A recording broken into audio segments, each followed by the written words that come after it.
கர்த்தருக்குள் மிகவும் பிரியமானவர்களே, இரட்சகர் இயேசுவின் நாமத்திலே உங்களை நான் வாழ்த்தி ஓய்வு நாள் பள்ளி பாடத்திற்கு வரவேற்கின்றேன். 2026 ஆண்டின் 2ஆம் காலாண்டில் இருக்கிறோம். தேவனுடன் உறவில் வளருதல் என்ற தலைப்பின் கீழ் நாம் பாடங்களை படித்து வருகிறோம். இன்றைக்கு நாம் படிக்கப் போவது 5ஆம் பாடம், வேதாகமத்தை ஆராய்வது எப்படி, how to study the Bible என்ற தலைப்பின் கீழே நாம் பாடத்தை கற்றுக்கொள்ள இருக்கின்றோம். மனப்பாட வசனம் ஏசாயா 55ஆம் அதிகாரம் 11ஆம் வசனம். அப்படியே என் வாயிலிருந்து புறப்படும் வசனமும் இருக்கும், அது வெறுமையாய் என்னிடத்திற்கு திரும்பாமல் அது நான் விரும்புகிறதை செய்து நான் அதை அனுப்பின காரியமாகும்படி வாய்க்கும் என்று நாம் வாசிக்கின்றோம். அன்பானவர்களே, விலை மதிப்பற்ற பொக்கிஷமாக நீங்கள் எதை கருதுவீர்கள்? சங்கீதக்காரன் தாவீது 119ஆம் சங்கீதம் 72 அநேகமாயிரம் பொன் வெள்ளியை பார்க்கிலும் நீர் விளம்பின வேதமே எனக்கு நலம் என்று சொல்லுகிறார். இன்றைக்கி உலகத்தார் பொன் வெள்ளியை பெரிதென மதிப்பார்கள். நாமும் சில நேரங்கள் அப்படித்தான் இருக்கிறோம். ஆனால் நம்முடைய வேதமே எனக்கு நலம் என்று சங்கீதக்காரன் எழுதுகின்றார். அன்பானவர்களே, முதல் வேதாகமம் உங்களுக்கு எப்படி கிடைத்தது? முதல் முறையாக யாராவது உங்களுக்கு பைபிள் கொடுத்தப்போ அது உங்களுக்கு எப்படி இருந்திருக்கும்? அல்லது அந்த முதல் பைபிளை வாங்குவதற்காக எவ்வளவெல்லாம் பாடுபட்டீர்கள் என்பதெல்லாம் நீங்கள் யோசித்து பாருங்கள். மேரி ஜோன்ஸ் என்ற ஒரு பெண்ணை குறித்து கேள்விப்பட்டிருக்கிறீர்களா? மேரி ஜோன்ஸ் என்ற பெண் வேல்ஸ் நாட்டைச் சேர்ந்தவள். 10 வயதிலிருந்து 16 வயதுக்குள்ளே 6 ஆண்டுகள் அந்த சிறு பிராயத்தில் எவ்வளோ கஷ்டப்பட்டு உழைத்து பல வேலைகள் செய்து ஒரு பைபிள் வாங்கணுன்றதுக்காக படாது பாடுபட்டவள். கிட்டத்தட்ட 200 ஆண்டுகளுக்கு முன்பாக இவளுடைய அந்த உண்மை சம்பவத்தை நம்ம சரித்திரத்தில் படிக்கலாம். தன்னுடைய வாழ்க்கையில் அவளுக்கு இருந்த பெரிய வாஞ்சை என்ன அப்படின்னா, பைபிளை எப்படியாவது வாங்கணும், படிக்கணும். ஏன்னா அந்த காலத்தில் எல்லார் வீடுகளையும் பைபிள் இருக்காது. ரொம்ப பணக்காரங்க வசதி படைத்தவங்க வீட்டில் தான் பைபிள் இருக்கும். ஏனென்றால் பைபிள் அவ்வளோ பெரிய சைஸில் இருக்கும், அவ்வளோ விலை உயர்ந்ததாகவும் இருந்தது. இப்படி டெய்லி பைபிள் படிக்கிறதுக்காக 6 கிலோமீட்டர் அவள் என்ன செய்வாலாம், போக வர 6 கிலோமீட்டர் போய் பைபிள் படிச்சுட்டு வருவாள் தனக்கு தெரிந்த ஒரு ஆன்ட்டி வீட்டில். அப்புறம் 6 ஆண்டுகள் வேலை செய்து போக 40 கிலோமீட்டர், திரும்பி வர 40 கிலோமீட்டர், இப்படி அலைஞ்சு திரிஞ்சு அவள் அந்த பைபிளை அவள் வாங்கி வந்தாலும், தனியாக போய் பைபிளை அவள் வாங்கி வந்தாள். அந்த 6 வருஷம் சேர்த்து வச்ச காசை வச்சு தான் அந்த பைபிளை வாங்கினாலும். அன்பானவர்களே, இவளுடைய வாஞ்சையை பார்த்த அந்த போதகர், பைபிளை கொடுத்தார்கள் ஒரு போதகர், அந்த போதகர் கடுமையாக ஜெபித்து உழைத்து இந்த அம்மாவுடைய வாழ்க்கையை சாட்சியாக சொல்லி அப்படி உருவானது தான் பிரிட்டிஷ் பைபிள் சொசைட்டி, பிரிட்டானிய வேதாகம சங்கம். அப்படி தான் உருவாயிற்று. அன்பானவர்களே, மேரி ஜோன்ஸ் என்றாலே பைபிள். இந்த அம்மாவுடைய கதை புஸ்தகம் தமிழ்லையும் கிடைக்கிறது, ஆங்கிலத்திலும் கிடைக்கிறது. நீங்கள் கண்டிப்பாக வாசிக்கணும். உங்கள் பிள்ளைகளுக்கு சொல்லிக் கொடுக்க வேண்டிய அற்புதமான ஒரு வேதாகம வரலாற்று சம்பவம் இந்த சம்பவம். ஆகவே ஒரு பைபிளுக்காக, முதல் பைபிளுக்காக ஒரு பெண் எப்படி கடுமையாக உழைத்தால், பிரயாசப்பட்டால், ஜெபித்தாள் என்று பாருங்கள். மார்ட்டின் லூத்தர் நமக்கு தெரிந்த மிக பிரபலமான சீர்திருத்தவாதி.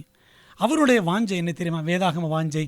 வருடத்துக்கு 2 முறை முழு பைபிளையும் வாசிப்பார்.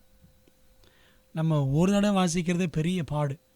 அப்போது 6 மாதங்களில் ஒன்ஸ் பைபிளை ஃபுல்லாக படித்து முடிச்சிடுவார். எவ்வளோ வாஞ்சை பார்த்தீங்களா? அன்பான தேவ பிள்ளைகளே, இன்றைக்கி நமக்கு அந்த வாஞ்சை இருக்கிறதா? பைபிள் தேவனின் காதல் கடிதம் என்று பண்டித ரமாபாய், பிராமின்லேருந்து வந்த ஒரு பெண்மணி, இயேசுவை ஏற்றுக்கொண்ட மகாராஷ்டிராவின் பெண்மணி, அவங்க சொல்லியிருக்கிறாங்க, Bible is God's love letter.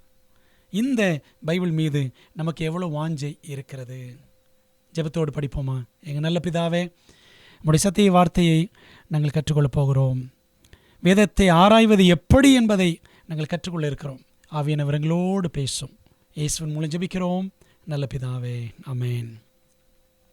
பிரியமானவர்களே, தேவனுடன் உறவில் வளர நாம் என்ன செய்ய வேண்டும் என்பதுதான் இந்த காலாண்டு முழுவதும் நம்ம கற்றுக்கொண்டிருக்கிற பாடங்கள். என்ன செய்யணும் அப்படின்னா, இன்றைக்கு படிக்கிற பாடம், கர்த்தருடைய வேதாகமத்தை நாம் ஆராய்ச்சி செய்ய வேண்டும். அது ஒரு மிக முக்கியமான ஒரு ஆவிக்குரிய பயிற்சி, ஆவிக்குரிய ஒழுங்கு. ஆகவே அதற்கு மனம் வேண்டும். வீண் சிந்தனைகளை நான் வெறுத்து மது வேதத்தில் பிரியப்படுகிறேன். சங்கீதம் 119, 113 படிக்கிறோம்.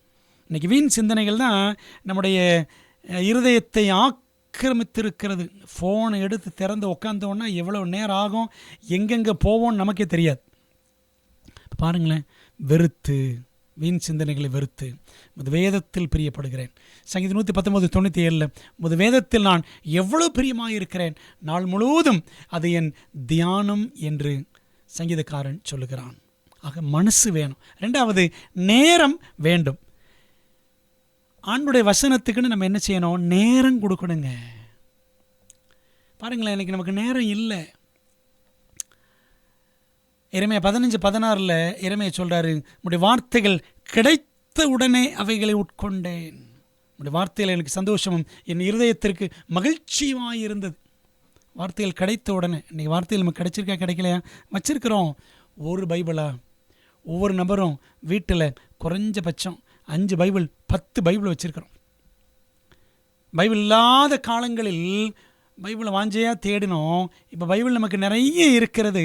அதை தேடுவதற்கு இப்பொழுது வாஞ்சை இல்லாமல் போய்விட்டது. நேரம் வேண்டும். நீங்கள் அமர்ந்திருந்து நானே தேவன் என்று அறிந்து கொள்ளுங்கள் அப்படின்னு சங்கீதம் 46:10 படிக்கிறோம். நம்ம உட்காரணும், ஆண்டுடைய பாதத்தில் உட்காரணும். அதுக்கு உட்காரதுக்கு மனசு வேணும், நேரம் வேண்டும். அன்பான தெய்வ பிள்ளைகளே, அது மட்டுமல்ல, யோபு 23:12 யோபு சொல்கிறாரு, அவர் உதடுகளின் கற்பனைகளை விட்டு நான் பின்வாங்குவதில்லை, அவருடைய வாயின் வார்த்தைகளை எனக்கு வேண்டிய ஆகாரத்தை பார்க்கிலும் அதிகமாய் காத்து கொண்டேன். அப்போ ஆண்டுடைய வசனத்தை அவ்வளவாய் வாஞ்சித்திருக்கிறார் யோபு. அவர் காலத்தில் ஆக்சுவலாக பைபிளே கிடையாது. சரிதானே? இவ்வளோ பெரிய முழு பைபிள்லாம் கிடையாது. யோபு புத்தகம்தான் முதலாக மோசே எழுதின புத்தகம்னு நம்ம படிச்சிருக்கிறோம். பார்த்தீங்களா? அப்போ யோபு காலத்தில் என்ன இருந்திருக்கு? பைபிள் ஒன்றுமே கிடையாது. அதெல்லாம் தான் சொல்கிறாரு, அவர் உதடுகளின் கற்பனைகள், ஆண்டருடைய உதடுகளின் கற்பனைகள், ஆண்டருடைய வாயின் வார்த்தைகள். ஆண்டருடைய சத்தியம் இப்படி வாயின் வார்த்தைகளாகத்தான் கிடைத்தது. அதிலேயே அவ்வளோ வாஞ்சை, ஆகாரத்தை பார்க்கிலும் அதிகமாய் காத்து கொண்டேன் என்று யோபு சொல்லுகிறார். பார்த்தீங்களா? அந்த வாஞ்சை மேலே. அப்போ அந்த வசனத்தை கேட்கறதுக்கு, வழி வழியாய் வசனத்தை கேட்பதற்கு, அப்படி தானே ஓரலாக தானே கம்யூனிகேட் பண்ணியிருக்காங்க ஒரு காலத்தில் சத்திய வசனங்களை. அதற்கு நேரம் எடுத்து கற்றிருந்திருக்கிறார் யோபு. இன்றைக்கி நமக்கு புஸ்தகமாகவே இருக்கிறது. எவ்வளோ வாஞ்சி இருக்கிறது, கற்றுக்கொள்ள நேரம் இருக்கிறதா? அன்பானவர்களே, பிரம்ம முகூர்த்தம் எப்பொழுது? பிரம்ம முகூர்த்தம் கேள்விப்பட்டிருக்கீங்களா? பிரம்ம முகூர்த்தம்னா, பிரம்மா என்றால் தேவன். தேவனை சந்திப்பதற்கு சரியான நேரம், சுப நேரம். முகூர்த்தம் என்றால் சுப நேரம். தேவனை சந்திக்கும் சுப நேரம், சிறந்த நேரம் எப்பொழுது? சரி, மன்னா பொழிந்த நேரம் எப்பொழுது என்றால் அதிகாலை நேரம். அதிகாலை விடிய காலையில் தான் மன்னா பொழிஞ்சிச்சு. அப்போ அதிகாலை நேரம்தான் தேவனை சந்திப்பதற்கு, தேவனோடு செலவழிப்பதற்கு சரியான நேரம். இடம் வேண்டும். தேவனோடு உறவில் வளரணும், வேதாமத்தை ஆராயன்னு சொன்னால் இடம் நமக்கு தேவை. ஆண்டவர் இயேசு கிறிஸ்து பாருங்கள், மார்க் 1:35 படிக்கிறோம், அவர் அதிகாலையில் இருட்டோடு எழுந்து புறப்பட்டு வனாந்தரமான ஒரு இடத்திற்கு போய் அங்கே ஜெபம் பண்ணினார். ஆண்டவர் இயேசு கிறிஸ்து வனாந்தரம், மலைப்பகுதி, கடலோரம், இப்படி நிறைய இடங்கள், கெத்செமனே தோட்டம், இப்படிலாம் இடம் வச்சுருந்தார் பிதாவோடு உறவாடுவதற்கு. அதே போல் நீங்கள் லூக்கா 10ஆம் அதிகாரம் கடைசி 4 வசனங்கள் படித்து பாருங்கள். 4 வசனங்கள். மார்த்தாள் மரியாள் வீட்டிற்கு ஆண்டவர் இயேசு கிறிஸ்து சென்றார் அடிக்கடி. மரியாளுக்கு சிறந்த இடம் எது தெரியுமா? இயேசு வருவார், அவர் பாதப்படியில் உட்கார வேண்டும். அதான் சிறந்த இடம். தேவனுடைய பாதத்தில் உட்கார்ந்து கற்றுக்கொள்வது. அப்போ தாங்க வேதாகமத்தை நாம் ஆராய முடியும், ஆண்டவரை பற்றி அறிகிற அறிவிலே வளர முடியும். ஆகவே மனம் வேண்டும், நேரம் வேண்டும், இடம் வேண்டும். இந்த வேதாகமத்தை நாம் அவ்வளவு வாஞ்சையோடு கற்றுக்கொள்ள வேண்டும். வேதாகமத்தை அணுகும் 7 வழிமுறைகள், 7 approaches to the Bible. பாருங்களேன். 1, தேவ வார்த்தையை கேட்டல். 2வது, தேவ வார்த்தையை வாசித்தல். 3வது, தேவ வார்த்தையை மனனம் செய்தல். 4வது, தேவ வார்த்தையை தியானித்தல். 5வது, தேவ வார்த்தையை ஆராய்தல். அதான் படிச்சுட்டு இருக்கிறோம், study or searching the word of God. 6வது, தேவ வார்த்தையை அப்பியாசித்தல், செயல்படுத்துறது. 7வது, தேவ வார்த்தையை பகிர்ந்தளித்தல். ஆண்டோட வசனத்தை வச்சு இத்தனை காரியங்கள் செய்யலாம். அதில் வேதாகமத்தை ஆராய்வது எப்படி என்பதுதான் நம்முடைய கவனத்திற்குரிய கேள்வி. 5 விதமான வேத ஆராய்ச்சி முறைகள் இருக்கின்றன. என்னென்னு பாருங்களேன். 1, தொலைநோக்கி ஆராய்ச்சி முறை, டெலிஸ்கோபிக் ஸ்டடி மெத்தட். 2வது, நுண்ணோக்கி ஆராய்ச்சி முறை, மைக்ரோஸ்கோபிக் ஸ்டடி மெத்தட். 3வது, தலைப்பு வாரியான ஆராய்ச்சி முறை, டாபிக்கல் ஸ்டடி மெத்தட். 4வது, வார்த்தை வாரியான ஆராய்ச்சி முறை, வேர்ட் ஸ்டடி மெத்தட். 5வது, கதாபாத்திர ஆராய்ச்சி முறை, கேரக்டர் ஸ்டடி மெத்தட் என்று 5 விதமான ஆராய்ச்சி முறைகள் இருக்கின்றன. இது ஒவ்வொன்றாக நம்ம சுருக்கமாக பார்க்கலாமா? அதற்கு முன்பதாக எப்பொழுதுமே வேதாகமத்தை நாம் திறக்கும் பொழுது ஜெபத்தோடு அதை நாம் திறக்க வேண்டும். ஜெபத்துடன் வேத ஆராய்ச்சி செய்ய வேண்டும். Bible should not be opened without prayer. 2வது, நம்முடைய ஆராய்ச்சி பண்ணும் பொழுது ஆராய்ந்த உண்மைகளை எழுதி வைக்க வேண்டும். குறிப்புகள் எடுத்து வைக்க நாம் பழகிக்கொள்ள வேண்டும். ஏனென்றால் தெய்வ ஆவியானவர் நமக்கு நிறைய காரியங்களை கற்றுக் கொடுப்பாரு. அதெல்லாம் குறித்து வச்சுக்கணும், மறந்து போவோம் சில நேரத்தில். அடுத்து 3 பேருக்காவது பகிர வேண்டும். ஜார்ஜ் பர்ன்சைடு என்ற ஆஸ்திரேலியாவின் அட்வென்டிஸ்ட் போதகர், மிக அற்புதமான ஒரு ஊழியக்காரர். தானியேல் வெளிப்படுத்திற்கு அழகாக விளக்கம் எழுதி வைத்திருக்கிறவர் இறந்து விட்டார். அவர் சொல்லியிருக்கிறாரு, நீங்கள் என்ன படிச்சீங்களோ பைபிளில் இருந்து அதை குறைந்தபட்சம் 3 பேருக்காவது பகிர வேண்டும். அப்படி 3 பேருக்கு நீங்கள் ஷேர் பண்ணும் பொழுது அது உங்களுக்கே மனதில் ஆழமாக பதிந்துவிடும் என்று அவர் எழுதியிருக்கிறார். ஆகவே நாம் அதை பின்பற்றினால் எவ்வளவு நலமாக இருக்கும். முதலாவது வேதாராய்ச்சி முறை பாருங்கள், தொலைநோக்கி ஆராய்ச்சி முறை, டெலிஸ்கோபிக் ஸ்டடி மெத்தட். அது என்னவென்றால், வேதத்தில் ஒரு புத்தகத்தையோ அல்லது ஒரு அதிகாரத்தையோ, ஒரு சின்ன புஸ்தகம் யாக்கோபு அப்படின்னு வச்சுக்கோமே, அல்லது அதில் ஒரு அதிகாரம் 3ஆம் அதிகாரம் அப்படின்னு வச்சுக்கலாம், அல்லது அப்போஸ்தலர் நடபடிகள் அப்படி கூட வச்சுக்கலாம்.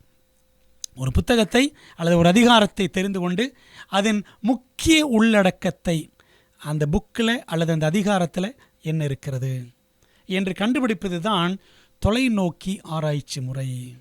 உதாரணமாக அப்போஸ்தலர் 16ஆம் அதிகாரம் நீங்கள் எடுத்துக்கொள்வீர்கள் என்று சொன்னால் அதில் என்ன இருக்கிறது? அந்த அதிகாரத்தில் 4 பேர் மனமாற்றம் அடைந்தது அல்லது 4 பேர் விடுதலை பெற்றதை குறித்து நாம் இங்கே படிக்கலாம். முதலாவது பாருங்க, தீமோத்தேயு, யூத தாய் கிரேக்க தகப்பனுக்கு பிறந்தவன். அவன் என்ன செய்கிறான்? விருத்த சேதனை பெற்று அவன் வருகிறான் அப்படின்னு படிக்கலாம். 2வது பார்த்தீங்கன்னா, லீதியால் என்ற ஒரு பெரிய வியாபார பெண்மணி இயேசுவை ஏற்றுக்கொண்டாள். முதல்ல தீமோத்தேயு ஆண்டோட்ட வர்றான், 2வது லீதியால், 3வது அந்த குறி சொல்லும் பெண் ஒருத்தி, அவளும் விடுதலை பெறுகிறாள். 4வது சிறைச்சாலைக்காரன், அவனும் ஞானஸ்நானம் பெறுகிறான். பார்த்தீங்களா? அப்போ அந்த அதிகாரத்தில் 4 பேருடைய மனமாற்றம் அப்படின்னு படிக்கணும். மனமாற்றம் என்னும் அற்புதம், 4 பேர் வாழ்க்கையில் அற்புதங்கள். இதாங்க அப்போஸ்தலர் 16ஆம் அதிகாரம். அப்போ ஒரு அதிகாரத்தில் என்ன இருக்கிறது அல்லது ஒரு புத்தகத்தில் என்ன இருக்கிறது? எரேமியா புத்தகத்தை எடுத்துக்கொள்வோமே. எரேமியா புத்தகத்தில் 52 அதிகாரங்கள் என்ன இருக்கிறது என்றால், எரேமியா சொன்ன செய்தி, இஸ்ரவேல் ஜனங்களே, பாபிலோன் ராஜா வருவான், பாபிலோனியருக்கு உங்களை ஒப்பு கொடுங்கள். நேபுகாத்நேச்சர் வருவார், ஒப்பு கொடுங்கள். அவ்வளோதான் அந்த புத்தகத்தில் இருக்கிற செய்தி. அதுதான் அன்பானவர்களே, இப்படி ஒரு புத்தகத்தில் ஒரு அதிகாரத்தில் என்ன இருக்கிறது என்று அறிந்து கொள்வது தான் தொலைநோக்கி ஆராய்ச்சி முறை. ரெண்டாவது நுண்ணோக்கி ஆராய்ச்சி முறை, மைக்ரோஸ்கோபிக் ஸ்டடி மெத்தட். வேதத்தில் ஒரு வசனத்தையோ அல்லது சில வசனங்கள் உள்ள ஒரு பகுதியையோ தெரிந்து கொண்டு அதில் அடங்கியுள்ள பாடங்களை கண்டுபிடிப்பதே நுண்ணோக்கி ஆராய்ச்சி முறை. சரிங்களா? ஒரு வசனத்தை எடுத்து அதை விலாவாரியாக படிப்பது, இதுதான் பெஸ்ட் ஸ்டடி மெத்தட், மிகச்சிறந்த வேதாராய்ச்சி முறை என்று சொல்லி எலன் ஒயிட் அம்மையாரும் கல்வி என்ற புத்தகத்தில் சொல்லியிருக்கிறார். உதாரணம் பாருங்களேன், மத்திய 6ஆம் அதிகாரம் 9-13 வசனங்கள் கர்த்தருடைய ஜெபம், த லார்ட்ஸ் பிரேயர் என்று நமக்கு தெரியும். அந்த ஜெபத்தை நீங்கள் ஆராய்ஞ்சு பார்த்தீங்கன்னா நமக்கு தெரியும், பரமண்டலங்களுக்கு எங்கள் பிதாவே அப்படின்னு கடகடன்னு சொல்லி முடிச்சிடும். அதை நீங்கள் ஆராய்ந்து பார்த்தால் அதில் தேவனுடைய தேவைகள் 3, மனிதனுடைய தேவைகள் 3 அப்படின்னு கண்டுபிடிக்கலாம். சரிங்களா? என்னென்ன பாருங்கள், அந்த வசனங்களை கவனித்து பாருங்களேன். உம்முடைய நாமம் பரிசுத்தப்படுவதாக, ஆண்டுடைய நாமம் பரிசுத்தப்பட வேண்டும், மகிமைப்பட வேண்டும். உம்முடைய நாமம் 9ஆம் வசனம். 10ஆம் வசனம் உம்முடைய ராஜ்யம். 3வது உம்முடைய சித்தம். இந்த உலகத்தில் அவருடைய நாமம் மகிமைப்பட வேண்டும், அவருடைய ராஜ்யத்தை நம்ம இந்த உலகத்தில் ஸ்தாபிக்க உழைக்கணும், அவருடைய சித்தத்தை செய்யணும். உம்முடைய நாமம், உம்முடைய ராஜ்யம், உம்முடைய சித்தம், இது 3ம் தேவனுடைய தேவைகள். அதுக்கப்புறம் மனிதனுடைய தேவைகள் 3 என்னென்னு பாருங்கள். 11ஆம் வசனம் எங்களுக்கு வேண்டிய ஆகாரம். எங்களுக்கு வேண்டிய ஆகாரம். வசனம் 12 எங்களுக்கு வேண்டிய மன்னிப்பு. வசனம் 13 எங்களுக்கு வேண்டிய ரட்சிப்பு, தீமையிலிருந்து எங்களை ரட்சித்து கொள்ளும். பார்த்தீங்களா? நம்முடைய தேவைகள் 3, தேவனுடைய தேவைகள் 3. இதில் ஒரு அழகான பாடம் என்ன அப்படின்னா, இதில் நான், எனக்கு, என்னுடைய என்று சுயநலமே உருவான வார்த்தைகள் இந்த ஜெபத்தில் இருக்க. என்ன அர்த்தம்னா, நம்முடைய ஜெபங்களில் சுயநலம் இருக்கக்கூடாது.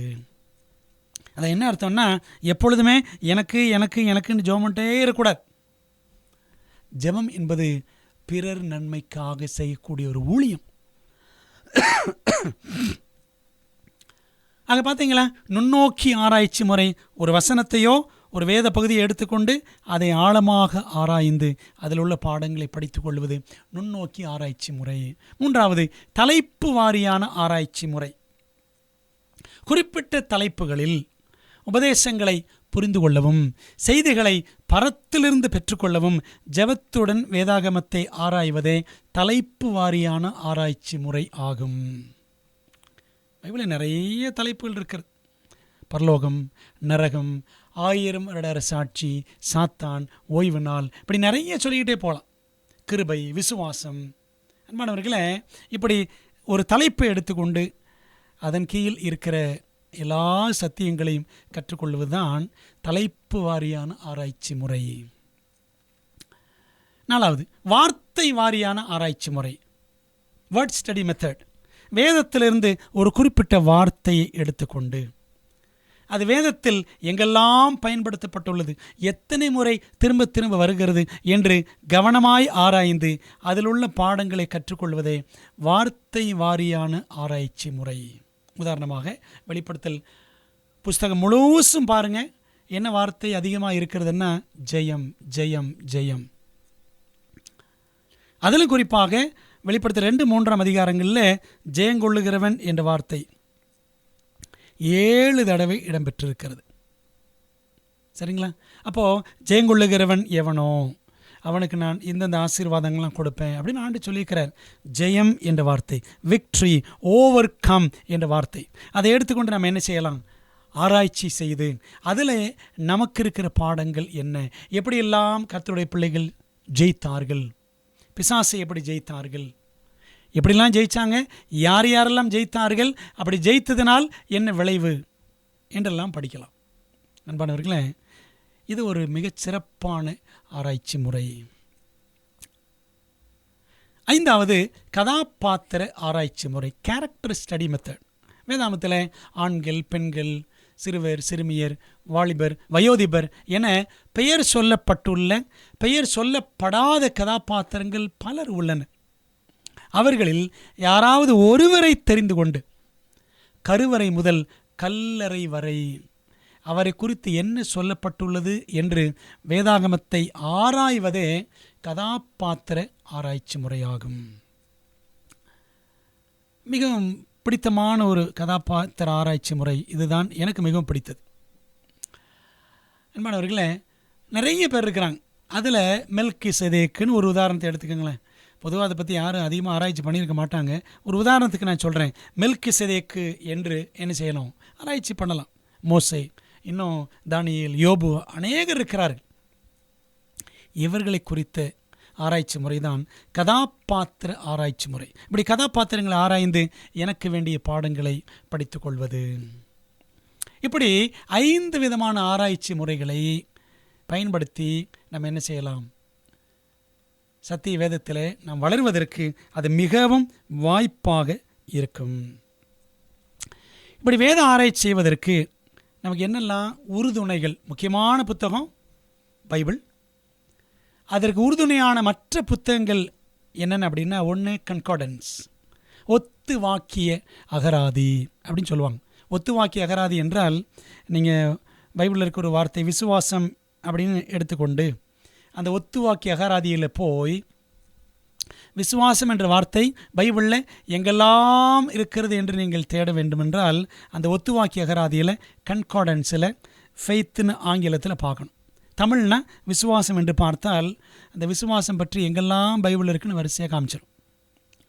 இப்படி ஆங்கிலத்தில் நிறைய கன்கார்டன்ஸ் இருக்கின்றன. அதில் ஒன்று பாருங்கள், ஸ்ட்ராங்ஸ் கன்கார்டன்ஸ், க்ரூடன்ஸ் கன்கார்டன்ஸ் அப்படின்லாம் பார்க்குறோம். தமிழில் அப்படி அதிகமாக இல்லை. ஒன்று இருக்கிறது, ஆசீர்வாதம் என்பவருடைய ஒரு ஒத்துவாக்கிய அகராதி. நீங்கள் புஸ்தக கடைகள் போனால் உங்களுக்கு கிடைக்கும். ஒத்துவாக்கிய அகராதி, கன்கார்டன்ஸ் என்று கேட்க வேண்டும். அதுபோல் பைபிள் டிக்ஷனரி, வேதாகம அகராதி நிறைய இருக்கிறது ஆங்கிலத்தில். அதை நம்ம என்ன செய்யலாம், வாங்கி வைத்து கொண்டு சில காரியங்கள் நமக்கு புரியலையா, அதை பைபிள் டிக்ஷனரியில் பார்த்தால் நமக்கு கிடைக்கும். அதுபோல் பைபிள் கமெண்டரி, வேதாகம விளக்க உரை நமக்கு இருந்தால் மிகவும் நல்லது. நம்முடைய திருச்சபையில் 12 வால்யூம்ஸ் 12 பகுதிகள் கொண்ட SDA வேதாகம விளக்க உரை மிகவும் சிறந்த விளக்க உரை, நம்முடைய விளக்க உரை. அதை நம்ம என்ன செய்யலாம், பயன்படுத்தலாம். அது மட்டுமல்ல, எலன் ஒயிட் அம்மையார் எழுதின புஸ்தகங்கள், 55க்கும் அதிகமான புத்தகங்கள் எழுதியிருக்கிறார்கள்.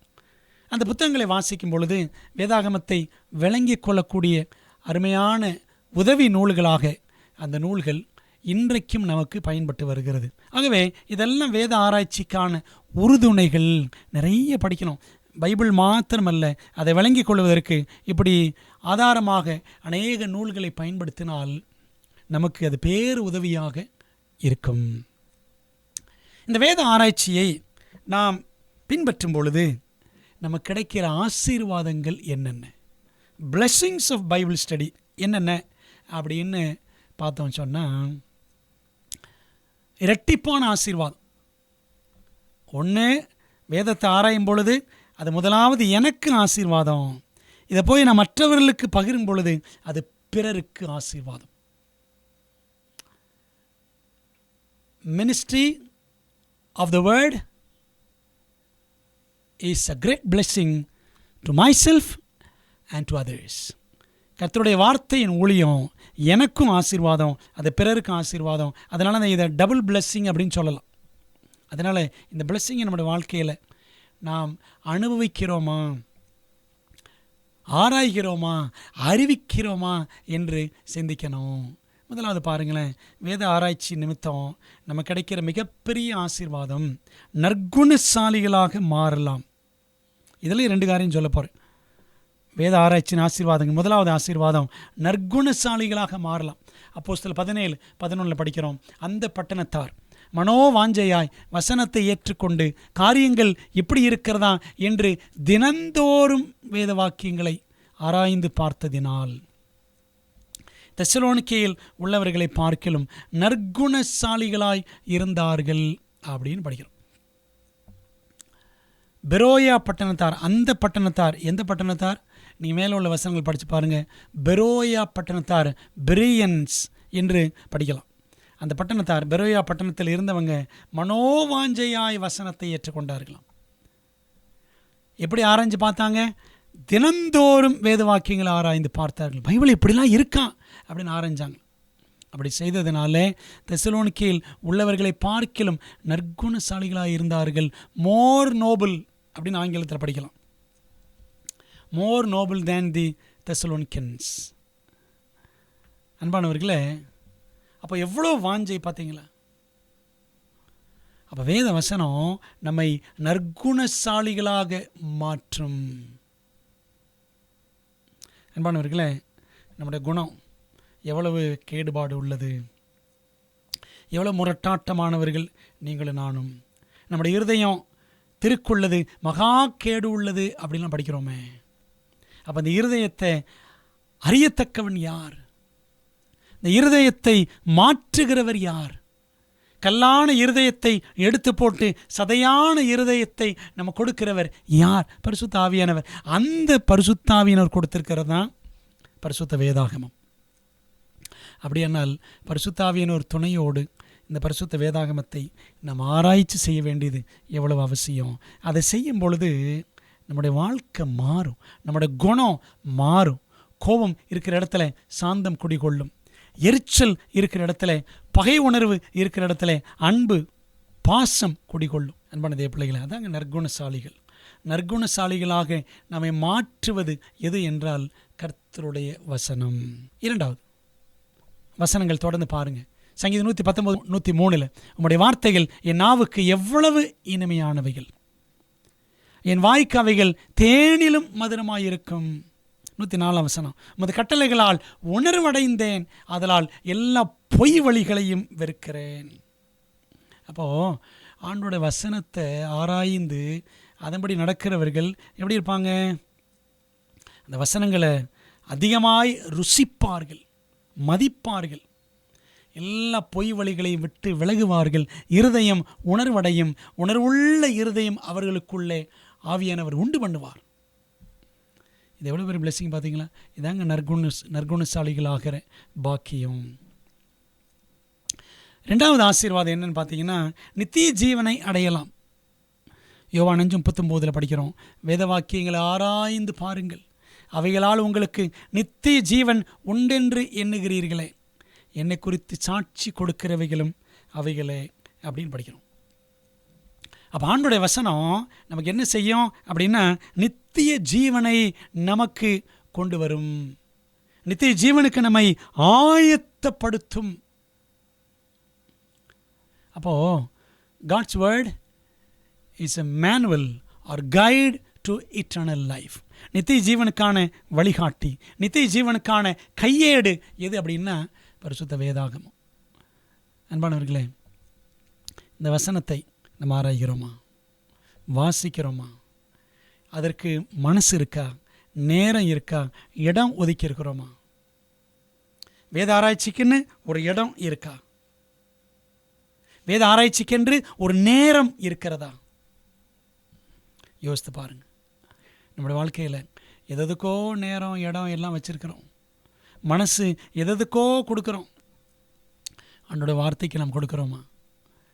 மனிதன் எவ்வளவு தூரம் அறிவுத்திறனில் முன்னேற்றம் அடைந்திருந்தாலும் மேலான வெளிச்சத்திற்காக ஆழமாகவும் தொடர்ச்சியாகவும் ஆராய வேண்டிய அவசியம் இல்லை என்று அவன் ஒருபோதும் நினைக்கக்கூடாது.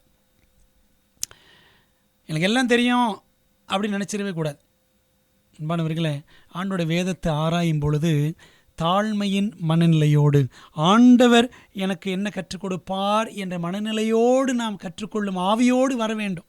எனக்கு எல்லாம் தெரியும் என்ற மனநிலையோடு வந்தால் ஒன்றும் கற்றுக்க முடியாது. இந்த பைபிளில் ஆண்டு என்ன சொல்லியிருக்கிறார் என்று என் வாழ்க்கைக்கு வேண்டிய பாடங்களை படிக்கக்கூடிய ஆர்வத்தோடு நான் வர வேண்டும். அதாவது என்கிட்ட இருக்கிற அபிப்பிராயங்களுக்கு ஆதாரமாக வசனங்களை தேடக்கூடாது. வசனத்தை எனக்கேற்றாற் போல் வளைத்து கொள்வதற்காக வசனத்தை தேடக்கூடாதுங்க. சத்தியத்தை படித்து அதற்கேற்றாற்போல் என்னை வளைந்து கொடுப்பதற்காக, என்னை ஒப்பு கொடுப்பதற்காக என்ன செய்யணும்? வேதத்தை நாம் ஆராய்ச்சி செய்ய வேண்டும். இது ஒரு அடிப்படையான விஷயம். பார்த்தீங்களா? நாம் ஒவ்வொருவரும் தனிப்பட்ட முறையில் தீர்க்க தரிசனங்களை ஆராயும் மாணவர்களாக இருக்க அழைக்கப்படுகிறோம் என்று எலன் ஒயிட் அம்மையார் எழுதியிருக்கிறாங்க. Councils to writers and editors என்ற புத்தகத்தில் பக்கம் 41 படிக்கிறோம். தீர்க்க தரிசனங்களை ஆராயும் மாணவர்களாக இருக்க நாம் அழைக்கப்படுகிறோம். தனிப்பட்ட முறையில் ஒவ்வொருத்தரும் ஆராயணும். ஏன் படிக்கணும் அவசியம் இல்லை அப்படின்னு நினச்சா கூட, ஆவியானவர் என் கூட டைரெக்டாக பேசுவார், பைபிளை படிக்கணும் அவசியம் இல்லை என்றெல்லாம் நாம் வஞ்சிக்கப்படாதபடிக்கு ஜாக்கிரதையாய் இருக்க வேண்டும். அன்பான தேவ பிள்ளைகளே, how to study the Bible for greatest profit என்ற ஒரு புத்தகம் இருக்கிறது. ஆர்.ஏ. டாரி என்பவர் எழுதின ஒரு புத்தகம். இவர் யார் அப்படின்னா, D.L. மூடியுடைய மிக நெருக்கமான நண்பர். அவரோடு இணைந்து ஊழியங்களை செய்தவர். அவருக்கு அப்புறம் D.L. மூடிக்கு அப்புறம் அந்த சிகாகோ திருச்சபையை எடுத்து நடத்தின ஒரு வல்லமையான ஊழியக்காரர். வேத ஆராய்ச்சியில் மிகப்பெரிய ஜாம்பவான் அப்படின்னு சொல்லலாம். தாழ்மையான ஒரு தேவ மனிதன். அவர் எழுதின புஸ்தகம் தான் how to study the Bible. அதுக்கப்புறம் பின்னாட்களில் how to study the Bible for greatest profit என்று அது ஒரு புத்தகமாக வெளிவந்தது. இந்த புத்தகம் ஒரு PDF-ஆக உங்களுக்கு வேண்டுமென்றால் உங்களுக்கு நான் பகிர்கிறேன். நீங்கள் இதை படிங்க. ஆங்கிலத்தில் மட்டும் இருக்கிறது. ஆங்கிலம் தெரிந்தவர்கள் கற்றுக்கொள்ளலாம். படித்து மற்றவர்களுக்கு அதை நீங்கள் சொல்லிக் கொடுக்கவும் மிகவும் பிரயோஜனமாக இருக்கும். ஆகவே வேதாகமத்தை எப்படியெல்லாம் கற்றுக்கொள்ள முடியுமோ நாம் கற்றுக்கொள்ள வேண்டும். ஒரு உண்மை சம்பவத்தை உங்களோடு பகிர்ந்து நான் நிறைவு செய்ய விரும்புகிறேன். அமெரிக்காவில் கன்சாஸ் என்ற ஒரு நகரம், கன்சாஸ் சிட்டியில் ஒரு மனிதன் இருந்தான். திடீரென்று ஏற்பட்ட ஒரு வெடி விபத்தில் அவனுடைய முகம் பாதிக்கப்பட்டது. அதில் பார்த்தீங்கன்னா குறிப்பாக அவனுடைய கண் பார்வை பறிப்போய்விட்டது. சமீபத்தில் தான், அந்த விபத்துக்கு முன்பாக தான் அவன் ஆண்டவர் இயேசு கிறிஸ்துவை தன் சொந்த இரட்சகராக ஏற்றிருந்தான். பைபிள் அப்போ தான் படிக்க அவன் ஆரம்பிச்சிருந்தான். இந்த விபத்துக்கு அப்புறம் கண் பார்வை போய்விட்டதுனால பைபிள் படிக்க முடியாத ஒரு சூழ்நிலை. மிகவும் வருத்தப்பட்டான். உயிர் பிழைத்தான், மிகவும் வருத்தப்பட்டான். ஆண்டவரே, நான் பைபிளை படிக்க முடியாமல் போச்சேன்னு சொல்லி மிகவும் வேதனைப்பட்டான். இப்படி இருந்த காலகட்டத்தில் அவனுக்கு ஒரு செய்தி கிடைக்கிறது. பிரிட்டிஷ் ஐல்ஸ், அதாவது இங்கிலாந்தில் ஒரு பெண்மணியை குறித்து கேள்விப்படுகிறான். அவளும் பாதிக்கப்பட்டவள், கண்கள் தெரியாத ஒரு பெண்மணி. பைபிளை தடவி கூட வாசிக்க முடியாது. அவளுக்கும் ஒரு பெரிய பாதிப்பு என்ன அப்படின்னா, அவளுக்கும் கைகள் கிடையாது. இந்த வாலிபனுக்கும் நான் சொன்னேனே, அந்த கன்சாஸ் சிட்டி வாலிபன், அவனுக்கும் இந்த விபத்தில் 2 கைகளும் போயிடுச்சு. தடவி கூட வாசிக்க முடியாது. இவன் கேள்விப்பட்ட அந்த இங்கிலாந்து பெண்மணி, அவளும் கைகள் இல்லாதவள், என்ன செய்யதாலாம் உதடுகளால் வேதத்தை வாசித்தாள். அந்த பிரெயில் எழுத்துக்கள், கண் தெரியாதவர்கள் தடவி வாசிப்பார்கள்ல, அந்த எழுத்துக்களை உதடுகளால் இவள் வாசித்தாள் என்று அந்த வாலிபன் கேள்விப்படுகிறான். அப்போ இவன் என்ன செய்கிறான் என்றால், கடிதம் எழுதி எனக்கும் அந்த பிரெயில் பைபிள், அந்த பார்வையற்றோர் வாசிக்கூடிய அந்த வேதாகமத்தின் ஒரு பகுதி எனக்கும் வேணும்னு சொல்லி இவனுக்கு வரவழைத்தான். அப்போது இவனுக்கு ரொம்ப சந்தோஷம். அவன் என்ன பண்ணான் தெரியுமா? சரி, நானும் அந்த பெண்மணியைப் போல என் உதடுகளால் நான் வேதாகமத்தை வாசிக்க போகிறேன்னு சொல்லிட்டு அவன் முயற்சித்தான். அந்த பரிதாபம், மிகவும் வேதனையான ஒரு விஷயம் கண்டுபிடிச்சான். என்ன அப்படின்னா, அவன் உதடுகளில் கூட என்ன இல்லைன்னா உணர்வு இல்லை. அந்த உணர்வு நரம்புகள் பாதிக்கப்பட்டு அவனால் உணர முடியல. மிகவும் வேதனை அவனுக்கு. அப்போ என்ன பண்ணான்னா, சரி இந்த பைபிள் கிடைச்சிதே அப்படின்னு சொல்லி அவன் அதை முத்தமிடுவதற்காக அப்படி கிட்ட கொண்டு வர்றான். அவன் இப்படி முத்தமிடும் பொழுது எப்படியோ அவனுடைய நாக்கு என்ன நடந்துச்சுன்னா, அந்த அந்த பிரெயில் எழுத்துக்கள், பார்வையற்றவர்கள் தடவி படிப்பார்கள், அந்த ரேஸ்ட் லெட்டர்ஸ் புடைச்சிருக்கும் அந்த எழுத்துக்கள், பார்வையற்றோர் வாசிக்கிற எழுத்துக்கள், அந்த எழுத்துக்களில் அவனுடைய நாவு பட்டது. நாக்கு பட்ட உடனே அங்கே ஒரு சென்சேஷன், உணர்வை அவன் அடைகிறான். அப்போ என்ன நினச்சான் தெரியுமா? என்னுடைய நாக்கில் உணர்வு இருக்கிறது, உதடுகளில் தான் உணர்வு இல்லை. நாக்கில் உணர்வு இருக்கிறது, ஆகவே நாக்கின் வழியாக படிக்கலாமா அப்படின்னு அவனுக்கு மனசில் ஒரு எண்ணம் உண்டாயிற்று. அதற்காக ஒரு டீச்சரை வரவழைக்கிறான். அந்த டீச்சர் வழியாக அவன் கற்றுக்கொள்ளுகிறான். அன்பானவர்களே, ஆச்சரியம் என்ன தெரியுமா? இப்படி நாக்கின் வழியாக உணர்வை பெற்ற அவன் வாசிக்க கற்றான். 4 times, 4 தடவை பைபிளை ஃபுல்லாக படித்தானா நாக்கினாலேயே. அது மட்டுமல்ல, அதுக்கப்புறம் எத்தனையோ முறை பைபிளின் பெரும் பகுதிகளை நாக்கினால் அவன் வாசித்தான் அப்படின்னு சரித்திரம் சொல்லுகிறது. உண்மை சம்பவம். அன்பான தேவ பிள்ளைகளே, அப்போ பாருங்கள், ஆண்டோடைய வார்த்தையை எப்படியெல்லாம் கர்த்தருடைய பிள்ளைகள் காலங்காலமாக கற்றிருந்திருக்கிறார்கள், கற்பதில் வாஞ்சை காண்பித்திருக்கிறார்கள். ஆண்டோட வேதத்தை ஆராய்வதில் நமக்கு அந்த வாஞ்சை தேவை. ஆக அருமையான தேவ பிள்ளைகளை, இந்த கடைசி நாட்களில் நம்ம ஆண்டோடைய வேதத்தில், வாழ்வை மாற்றும் வேதத்தில் அதிக நேரத்தை செலவிட நம்ம அர்ப்பணிப்போம். அப்போ தான் நமக்கும் தேவனுக்கு இருக்கிற அந்த உறவு பலப்படும், நாளுக்கு நாள் அது வளரும். அப்படிப்பட்ட கிருபையை ஆண்டவர் நமக்கு தருவாராக. ஜெபிக்கலாமா? நல்ல தகப்பனே, இந்த நாளில் நாங்கள் படித்து கொண்ட பாடங்களுக்காக நன்றி. வேதாகமத்தை ஆராய்வது எப்படி என்பதை நாங்கள் சுருக்கமாக கற்றுக்கொண்டோம்.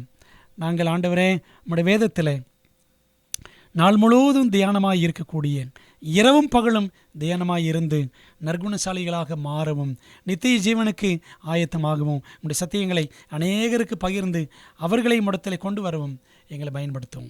உங்களுடைய நல்ல ஆவியானவர் தொடர்ந்து எங்களுக்கு உதவி செய்து தேவனோடு இருக்கிற உறவிலே வளர எங்களை பலப்படுத்தும்படி இயேசுவின் மூலம் ஜெபிக்கிறோம். ஜெபங்கேலும் நல்ல பிதாவே, ஆமென். அன்பானவர்களே, கர்த்தர் உங்களை ஆசீர்வதிப்பாராக. மீண்டும் அடுத்த பாடத்தில் நாம் சந்திப்போம். ஆமென்.